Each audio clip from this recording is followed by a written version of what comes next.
উৎসব এটা আমাদের 15 বছর আগে আমরা শুরু করেছিলাম। পিঠেপুলি উৎসব বাঙালির যে ঐতিহ্য, বাঙালির যে সংস্কৃতি, কোনো একটা সময় পিঠেপুলি হারিয়ে যেতে বসেছিল বাঙালির রসনার আমরা চেষ্টা করেছি আমাদের যে প্রজন্মকে এই পিঠেপুলি সম্বন্ধে সম্যক ধারণা দেওয়া। আজকে অত্যন্ত ভালো খবর এটা, পিঠেপুলি মানে যে পিঠেপুলি উৎসব সম্পন্ন হয়েছিল তারপর থেকে পশ্চিমবঙ্গ এবং সারা কলকাতা শহরের বিভিন্ন জায়গায় উৎসব হচ্ছে এবং আজকে মানুষ আবার নতুন করে পিঠেপুলিকে জানছে। আজ থেকে শুরু হলো, কতদিন চলবে? এটা চলবে, এটা 16 তারিখ অবধি চলবে। 16 তারিখ বিভিন্ন সাংস্কৃতিক অনুষ্ঠান এবং তার সঙ্গে বাংলা আমাদের এই যারা এখানে দোকান দিয়েছে এরা কি এখানকার না বাইরে?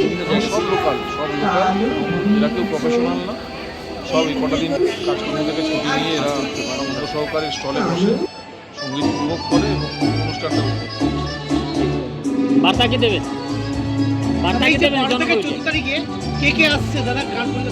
আসবে কলকাতা এবং বম্বের বিভিন্ন শিল্পীরা আসছে। অমিত কুমার, জলি মুখার্জি থেকে শুরু করে নচিকেতা, চন্দ্রবিন্দু, কবির সুমন আসছে।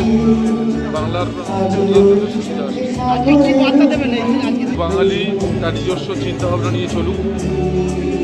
বাইরের থেকে যে সংস্কৃতি বাংলায় আগমন করার চেষ্টা হচ্ছে সেটা যেন না হয়, সেই অনুরোধ মানুষের কাছে। আমরা ছোটবেলা থেকে বাংলাকে যে চোখে দেখে অভ্যস্ত, আমরা যেন সেই চোখে আগামী দিনে বাংলাকে দেখতে পারি। ধন্যবাদ। শুভেচ্ছা জানাচ্ছি সুশান্তপুরি দলের একটা আর নমস্কার সবাইকে নিয়ে একসঙ্গে 108 নম্বর ওয়ার্ডে সবাইকে নিয়ে এই ধরনের একটা অনুষ্ঠান করে আজকে দাদার জন্মদিন, ধন্যবাদ জানাই বলছি আমি তাতে আমাদের আমন্ত্রণ জানাই বলে আমরা যেন প্রত্যেক বছর পাই। আমি তুলে দিচ্ছি যেটা থাকবে সেটা হচ্ছে সুন্দর কবিতা শোনা।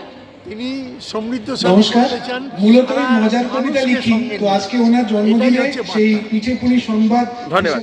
পিঠে পুলি, বিরোধীরা কি পিঠে আর পুলি খাবে? রাজডাঙ্গার এটা একটা সামাজিক অনুষ্ঠান। এখানকার অতি সক্রিয় এবং সুযোগ্য পুরপিতা স্বরূপ এটা প্রত্যেক বছর করে এবং স্থানীয় জনগণ, সাধারণ মানুষ সবাই উপভোগ করে, উৎসব করে। তার মধ্যে পুলি পিঠে একটা অঙ্গ। এর মধ্যে আমি রাজনীতি টানবো না, কারণ মানুষের উৎসব, মানুষ উপভোগ করে এবং এর কাণ্ডারি হচ্ছে সুশান্ত ঘোষ বা স্বরূপ ঘোষ, এখানকার কাউন্সিলর যিনি, এবং সব থেকে বড় কথা অতি জনপ্রিয় এই অনুষ্ঠান। এবং সামনের দিনেও যে সে এটাকে এগিয়ে নিয়ে যাবে আমরা নিঃসন্দেহ। সব থেকে বড় কথা আজকে বিবেকানন্দের জন্মদিন। এই শুভ দিনে এই রাজডাঙ্গার উৎসব, পৌষ পার্বণের উৎসব, পিঠেপুলির উৎসব, মানুষের মনের উৎসব শুরু হচ্ছে। আমরা সবাই খুব খুশি। স্বামী বিবেকানন্দ 164তম জন্ম, কি বার্তা দেবেন? আমি এটাই বলবো, স্বামী বিবেকানন্দের বাণী বা তার জীবন আদর্শ, আমাদের যিনি কনস্টিটিউশন বা সংবিধান তৈরি করেছিলেন, সে আম্বেদকর সাহেব এক জায়গায় লিখেছিলেন যে ভারতবর্ষ যে ধর্মনিরপেক্ষ রাষ্ট্র হওয়া উচিত, সেটা সবথেকে ভালো বলেছিলেন স্বামী বিবেকানন্দ।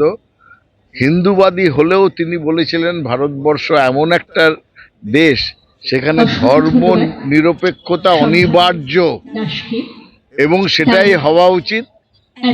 মানবতার ধর্ম হবে এখানে, আর ধর্মান্ধতা তাকে বর্জন করে ভারতবর্ষের শাসন ব্যবস্থা করতে হবে। এই কথাটা আজকে কিন্তু বিজেপির লোকজনদের বারবার মনে করা উচিত। যদি তারা বিবেকানন্দকে সত্যি শ্রদ্ধার্ঘ্য জানায়, তাহলে স্বামী বিবেকানন্দের এই ধর্মনিরপেক্ষতার বাণীটাকে তাদের বারবার মনে করা উচিত।